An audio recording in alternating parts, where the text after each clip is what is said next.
And he's got me up, ready to go.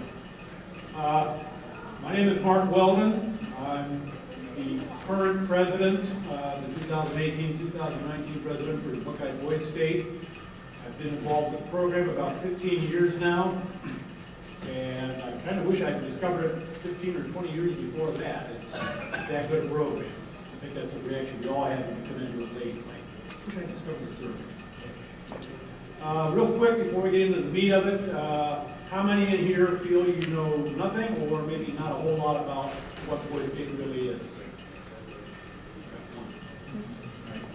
Anybody from posts that are not currently sending young men to Boys State? Everybody here sending involved in the program? Good, then simplify that. Might even get us out of here. Okay, moving on. Okay, mission statement for Buckeye Boys State.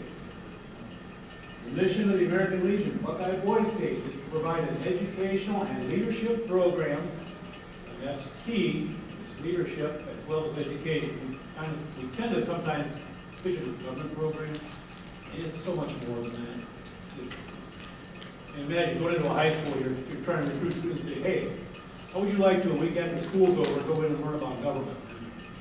My reaction would have been, no thank you, I would have a sharp stick stuck in my eye, but it's not civics class. So anyway, let's provide an educational and leadership program that exposes young men to the rights and privileges, the duties and responsibilities, and the love for God and country necessary to be self-governing citizens. A practical, objective, nonpartisan approach, that's key. Participants in the American Legion Buckeye Boys State program are exposed to fundamental democratic principles in local, county, and state elections and government functions, which prepare them for leadership roles as patriotic American citizens. Nonpartisan, like I say, it's kind of important. We all have our political beliefs, and we're not all on the same page on those, but when we're at the program, those stay strictly with us. We don't push a Democrat, Republican, conservative, liberal worldview on the young men. They're assigned randomly to two political parties, National and Federalist. Those are just labels. They decide among themselves what their party platform and principles are going to be, and we just provide basically guidance and education. Okay, program is very old. We're well past 75 years now, I think past 80. Established in 1936, and we were the third program in the nation to start. The first one started next door in Indiana. We are the single largest program in the country. Our delegate head count typically runs 12 to 1250. We were a little behind last year. I think we were 1130. For reasons we can't quite figure out. Demographics is part of it. But we are the largest numerically. Two states are nipping at our heels, and that would be South Carolina and Texas.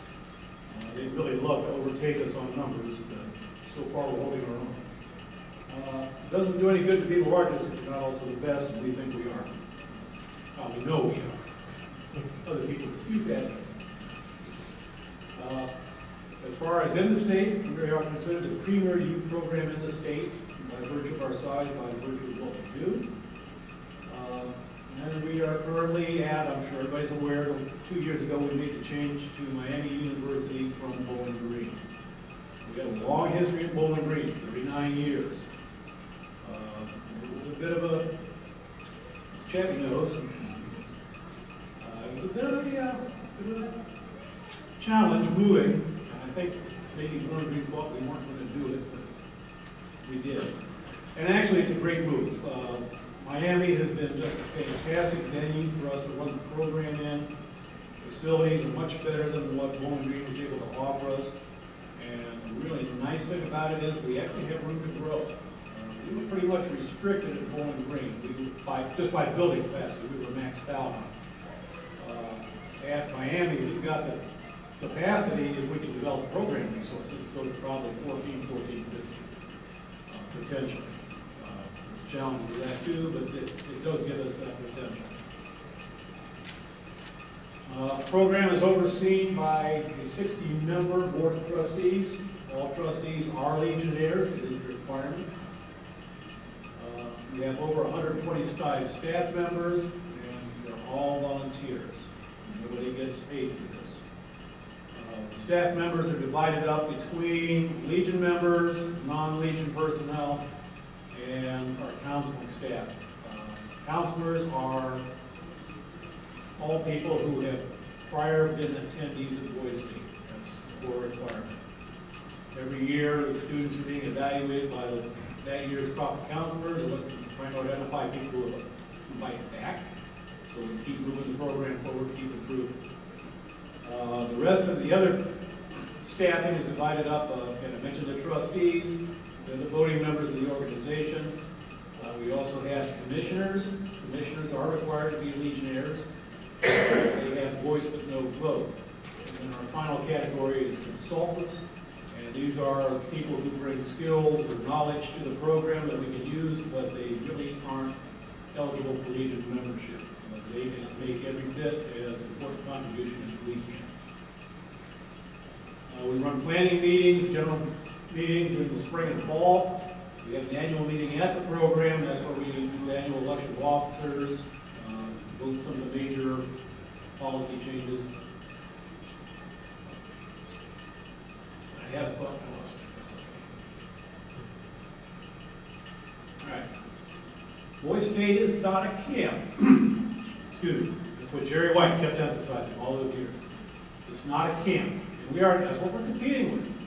It is tough to go out there in the schools and try to sell this program, because number one, it's hard to describe. Even if you've experienced it, it's hard to describe. If you're recruiting for a baseball camp or a band camp, everybody pretty knows what to expect. I mean, you go on and do drills and practices and things like that. When you talk about this, learning government, hands-on, setting up government elections, and then trying to make that sound appealing, that can be a tough sell.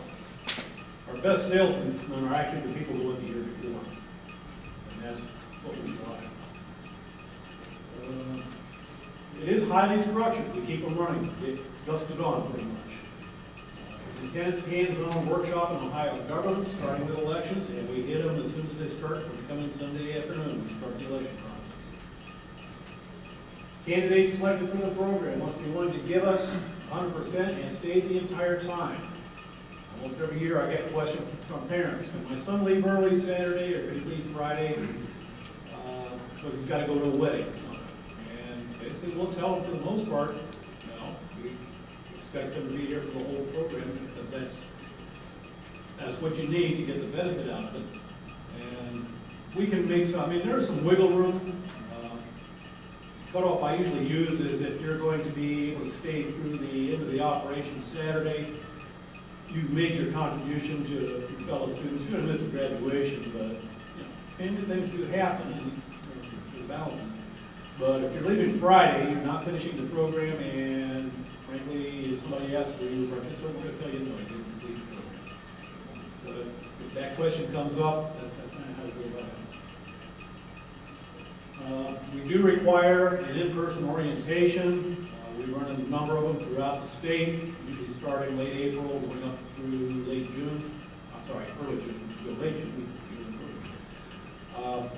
That does two things. It gives us a chance to interact face-to-face with the students and the parents on a couple of opportunities. It lets us know that the applicant is still really interested in going. Girls State does it a little bit differently. They do an online orientation, which is fine if that's the only goal, is to get information. But we kind of like that face-to-face approach. That gives us a chance, too, for the parents to ask us questions. Give them the direction they need to get a successful start with their son's doing.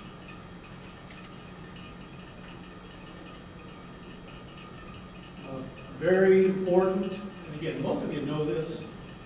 This is a post-driven process. The post is responsible for selecting and approving and sending on the young men who are going to participate in the program. Yes, we work with the schools. Yes, we rely on the schools to identify and provide us with applicants. But the final analysis, the choice is the posts. The school says, we really want this young man to go, and the post, your post chairman thinks, well, I think this other candidate's a better candidate. He's got the final word. That's the way it should be. It's our program. It's not the school's program. My situation is a little bit different. I'm a committee of one, and I sent 33 boys last year, and I work with 6 high schools. I can't sit down and screen. It's just physically impossible. So I do rely on the schools to help them rank them. But still, the final analysis, if I have a question or something that strikes me as a little different, it's my fault. It's not the school's. Okay. Real quick list. This is just various Boys State alumni. Most of this is off the national stage because there's a little bit more name recognition there, but they're not necessarily Ohio Boys State. Neil Armstrong, Bill Clinton, Justice Samuel Alito, General Wesley Clark, Harry Reid, Rush Limbaugh, Garth Brooks, Chuck Grassley, Bruce Springsteen, Trent Lott, Joe Lieberman, John Waters, former director of the Ohio State Band, William Batchelder, former long-term Speaker of the House of Representatives, Governor Chris Christie. More recently, we could add, and I've got to update the slide, Colonel Paul Pride, the current superintendent of the State Highway Patrol. He's a Buckeye Boys State graduate, and to hear this man speak, he's phenomenal. But Colonel Pride came from a family background that was generously described as dysfunctional. A lot of his relatives actually were on the other side of the law fence and where he ended up. And he credits 2 things with his success in life and where he ended up. First being Boys State, and the second being the Marine Corps. So that's kind of an example of the kind of impact this program can have on our students. Here's a guy that could have easily gone the other side of the criminal justice fence, but in part because of the experiences he had with us, he took the right path and he had a successful law enforcement career. That's a powerful guy. That's what we're doing. That's what we're affecting. Okay. Without boring you too much, we're divided up into a number of organizational sections. State government, elections, the Highway State Patrol. And the State Highway Patrol, I've got to specify, we consider them to be partners, not participants. Again, something Jerry White always emphasized. State Patrol has been a part of Boys State since Boys State started. So we regard them as an integral part of the program. They support us, we support them. We're often present at their functions. If they open up a new post somewhere, usually the president that year will go be part of that ceremony. I went earlier in the fall to the 85th anniversary dinner of the State Patrol to represent Boys State there by invitation. So it is very much a partnership. We have legislative section, county government, city government. We have courts. We do have lawyers at Boys State. It's like the real world. I think most of us think we have too many lawyers at Boys State, but that's our world. Banking and realty, school boards, utilities, band, pretty much that exists in the state of Ohio government, structure, county, city, state, we probably have it at Boys State. We don't have a coroner, Girl State. I'm not sure what they do for them, but do they still do the newspaper? Pardon? Do they still do the newspaper? Yeah, the heat up. Yeah, that's part of the support sections we got going on. Although we're moving more electronic and social media on that. And again, referring back to our counseling staff, that's really our touchstone. You look at the Legion side of the house, and you see the same thing with us that you're seeing at most of your posts. Most of the hair is gray. A lot of the health issues, we're losing people frequently due to the health and death. But the counseling section is the younger one. And of course, they're in touch with the changes, and the students communicate differently than what we did. They're really the ones that help keep us in touch and keep our technology moving, so we are meeting the young men where they are. Because you have to do that. We try to do things the way we did it 15 years ago, we're not going to reach it. Council staff is our bridge to that. We have computer support, the heat tuck, that's what you were talking about, the newspaper. Mini mall, that's just a support function. They sell some things. If the students forget to bring their toothpaste, if they need a notebook or pen, stuff like that, it's just to kind of help them out. Public relations and heat tuck have been probably rolled into one. A lot of our events we've been doing the last couple, 3 years, we've actually been doing like our evening assemblies. We're doing broadcasting them live on Facebook so the families can follow right along if they want to what's going on.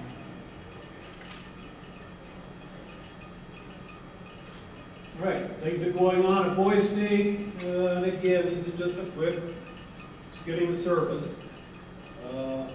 The governor's inauguration, and again, if you want to watch something when it comes up, that's always Wednesday of the week of Boys State. We start elections Sunday, elections are completed Tuesday, government operations start Wednesday morning.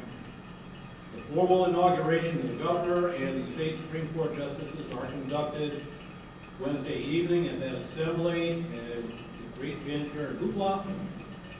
And that's, like I said, the last 2 years we have posted that live as it's heard streamed on Facebook, so that's an opportunity if you want to see what your young men you're sitting or going through, by all means, check that out. That, by the way, that inauguration is always conducted by the real state Supreme Court justice. And we do have, when government operations start up, we do have about 100 state of Ohio employees in various state departments, sometimes the department heads, will actually come and spend the day Wednesday with their counterparts at Boys State and just kind of brief them and kind of tell about what their offices do, how they do it, kind of help get them off to a good start. That speaks volumes to the credibility of the program. Those people wouldn't put that kind of time to it and give us their time like that if they didn't see the value of the program that we see. So that fact right there tells you that this is a serious program, that it does have a lot of value. We always do a flag retirement ceremony. Flag Day always occurs during Boys State. For most of these young men, they've never seen a flag retirement ceremony. They don't really understand the importance of the dignified retirement and disposal of the flag. They get exposed to it. At our graduation, we do a memorial service for those Boys State attendees who over the years have given their lives in defense of our country. Very well done, very moving. Again, something you could watch on the live stream or on the Facebook. Quite impressive if you're there in person. And you're always welcome to come to that and see it. The State Highway Patrol always does a memorial service for their fallen troopers over the years. Again, both of these are things that most of these young men have never been exposed to.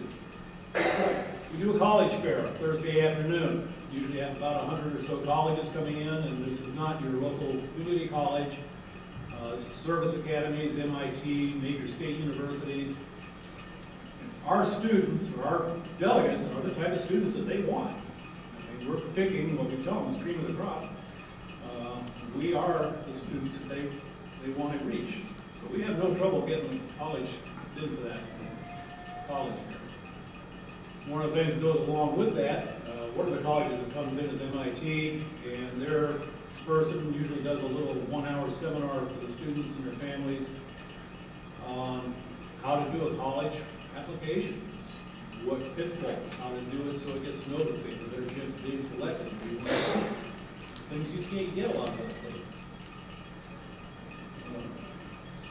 Boys Nation selections. Boys Nation, we all know, is a national program. The only avenue into that is from Boys State, one of the Boys State programs. Every state sends 2 delegates and names 2 alternates to Boys Nation from Washington, D.C. in July. Only one state doesn't have a Boys State program, that's Hawaii. But the only way you can get nominated to Boys Nation is be going to Boys State. Scholarships, again, these are things that are accessible to our delegates. And these are all things that you use to sell the program too. You want to let the students and their parents know what kind of things are on offer here. Government Excellence Awards, those we fund ourselves, that's 6 $500 scholarships. That's selected by the staff, they receive that week. The big one is the Samsung Scholarship.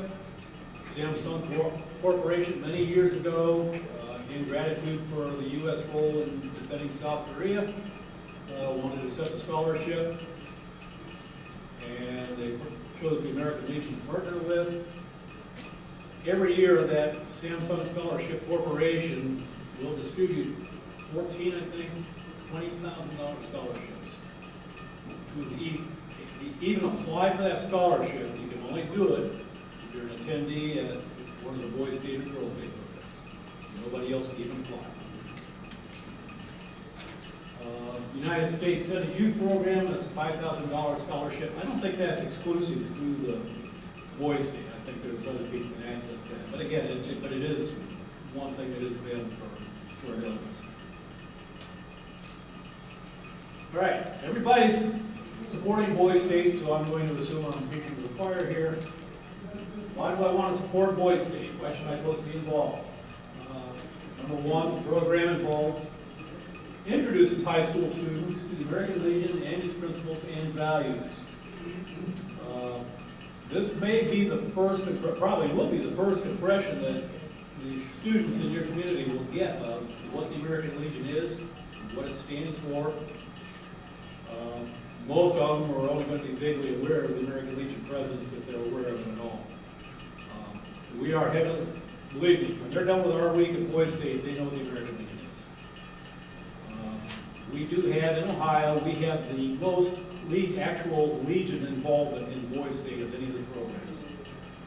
Look at some of the programs in the other states, and they're being run by SALs, or they're being run by non-Legion people, and they're just getting the Legion logo and the Legion brand on it. But you try to find a Legionnaire on the ground there, and you'll be looking a long time. At one of the national conferences, I know one of the programs said, hey, once a week, one day during a week during Boys State, we have Legionnaire Day. We invite Legionnaires there. Every day is Legionnaire Day at ours. So it introduces them and their families to the Legion and our principles and our values. The program does promote a sense of patriotism, respect for the flag and country, and respect for veterans. I got a few staff members in here that right now can attest to it. Leroy's been to it. Leroy's part of the honor guard. Always organizes the honor guard for the governor inauguration. But watching what these kids do, if you watch these evening assemblies, they go from this kind of quiet bunch that doesn't know anybody to, by the end of the week, they're just stomping and cheering and yelling USA, USA, and it's just fantastic to watch. It improves your post-involvement and visibility in the community. And again, you're not just becoming visible to the students, but to their families, brothers and sisters, parents, sometimes grandparents. And again, how many of us, we're all aware that there's that general perception out there among some parts of the population that the veterans organization, the post is what? The bar. It's where the old guys go out and drink, tell war stories. That's all it is the bar.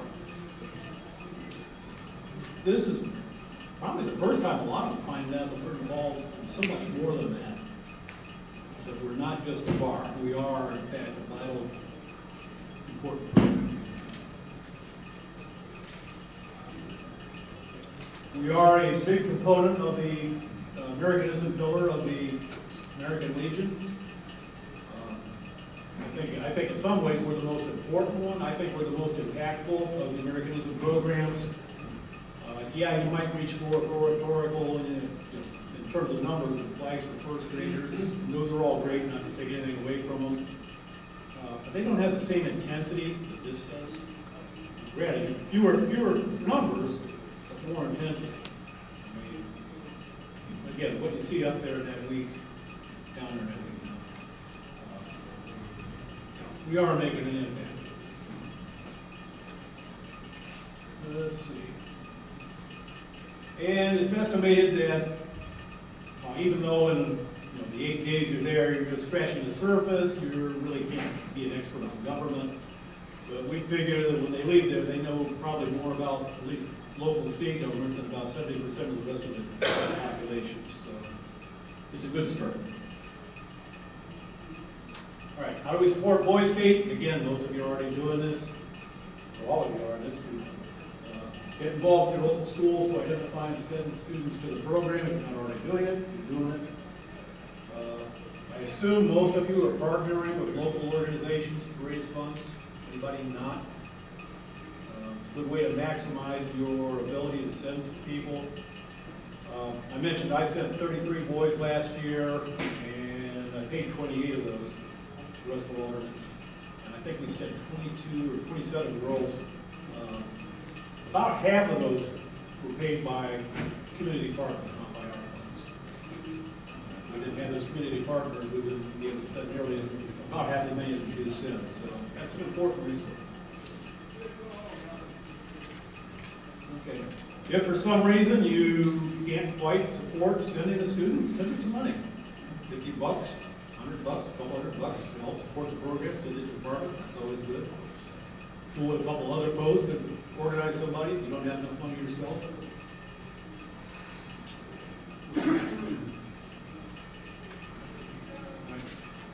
Volunteer to serve on the staff. We're always looking for volunteers, we're always looking for staff members. It's great if you have some background in government, but it's not essential. If you want to serve and help out, we'll teach you. Find something you can help with. Just getting that involvement in the program. Like I say, I discovered this thing 15 years ago, basically listening to the students on post dinners when they came back and talked about their experience. Something's going on there, I want to get involved in this. And my background is city government. I'm a retired police chief, so I did have some expertise to offer. But if you can't, the other thing we really need, if you can't yourself, if you know somebody who is involved in government that might have some interest, it would be, especially like for things like city government, we desperately need people that know something that can hit the ground running with these students and kind of tell them how it really works. You know, if you have a neighbor or friend who's a mayor or a long-term city council person, short-term city council person, somebody that might have some interest in getting involved with the program and passing some of that knowledge on, by all means, refer them to us. We'll get you the material to recruit them, or we'll get somebody to talk to them. But if you can help us identify people who can be part of the program, we're going to need that if we're going to grow. We need more staff if we're going to take on more students. And plus, again, just as in your post, we need to replace people we're looking. One thing not on the slide was brought to my attention this morning. Those of you already doing sending students, if you can somehow get maybe a few more alternates lined up in the pipeline, that could be very helpful. Last 3 years, we have gone through every single alternate in the state to fill slots, and still have slots going in. So you can pretty much tell right now when you're recruiting, you can pretty much tell these students, don't get, and I do, don't be discouraged if you're an alternate. Chances are about 99% you're going to go. Can't get 100% obviously. As long as they maintain their availability, they're probably going to go. So if you can get another couple or alternates and get them in the pipeline ready to go, that can help too. It'll also help us with running the no-show program. All right, you don't need to worry about that one. Everybody's involved. All right, dates this year, and again, Miami University, June 9th through the 16th. Always ends on Father's Day. Enrollment fee is still $300. We've been able to keep that fee and hold that line for I think about 10 years now, certainly at least 8. We're really reluctant to raise the fee, but when it does happen, it's a necessity. Because we know it's difficult, a lot of the, especially small postal, fee increases can be a hardship for them, so we don't want to defer that if we can avoid it. we're watching the money pretty good. February 15th is the deadline, first deadline to get enrollment request with money in. Again, you should all be on top of that. And I'm not so sure about the March 1st final mailing of enrollment forms, so I'll guarantee you mine won't go until April 1st. So, but the sooner the better in terms of processing. One thing new this year, if you're not aware of it, we're going to an online application process rather than the paper forms, but the post is still going to have control. Because what they're going to do is the students are going to go online, they're going to fill out all the application online, and that's going to do two things. Any mistakes will be theirs, not ours. And number two is going to reduce our staff time considerably, but now they won't have to take those paper forms, try to decipher them, re-enter the information in the computer. It'll all be automatically in the delegate registers. It's also going to give us, with our counseling staff, the email addresses, so we can keep sending reminders out to the parents and boys and kind of try to keep the interest up. Instead of, okay, I talked to a guy from the Legion in February, and now all of a sudden in late May, there's an orientation I got to remember to go to. They keep putting reminders out. So we're really looking forward to that. But the paper form is still going to be signed off and returned by you. It's still the post that controls. I can't bypass the post to get into the voice. They print it out, they take it back to the school. School does the signatures just like they do on the old paper forms. It goes to you for final signature approval and then it's mine. All right. Any questions? Yes? Rick Isbell, Post 614. One thing that I think is understated about this program is that it also teaches the life skills. It teaches something that schools aren't doing anymore. These young men and women, when they go to this event, they're given a job. They're given a bank account. They know they get a driver's license they're not going to use, but they're getting all the life skills that they don't get at home because they're with mom and dad. They go there as kids and they come home as men and women. It teaches them a lot of things that they don't get normally, and it's a fantastic program. So hats off. Yeah, that's sometimes the reaction we get is, okay, you know, what'd you do to my son? Where is he? This is not the same kid I dropped off a week ago. That's not uncommon. Yeah, one thing we always ask the parents to do with the orientations is, before they come, would you please teach your sons how to write a check? It makes our job a lot easier. Ron Chapman is our second vice president. Ron, you got any comments to throw in the mix? Or? No, just it's a great opportunity when you get out into the schools, when you have these orientations, it's a great opportunity to let the parents know about our programs and how some of them tie in. And it can also be a recruiting tool. And if you get the chance to come as a volunteer to Miami University to work with this, I guarantee you, like Mark said, when you go in there, you're apprehensive. You're going to learn, your first couple of years there, you're learning just like the young men are. And it's amazing what you can learn from just being with them as they do these jobs. Get involved with it and come on down to Miami and check it out. Check us out for a year. And again, especially for those that do their post-chairman, you're always welcome to come and visit the program for a couple of days. I think it's a huge asset if if you're going into the schools and talking to the students. I think it's a huge asset if they've actually had a little bit of hands-on or seen what's happening at the program instead of just reading information in a brochure or a website. So if you want to come visit us, just get hold of Christy. She'll pass it on to the proper people. We can we'll feed you and house you for a couple of days. That invitation is always out there. Anything that you need any help with, please get hold of your district chairman. I think all our district chairmen are actually on staff. We've got people all over the state who's more than willing to jump in and give you a hand on anything you need. We love the program. We're going to do all in our power to support it. And we hope you'll do all in your power to help us keep supporting it. Thank you all.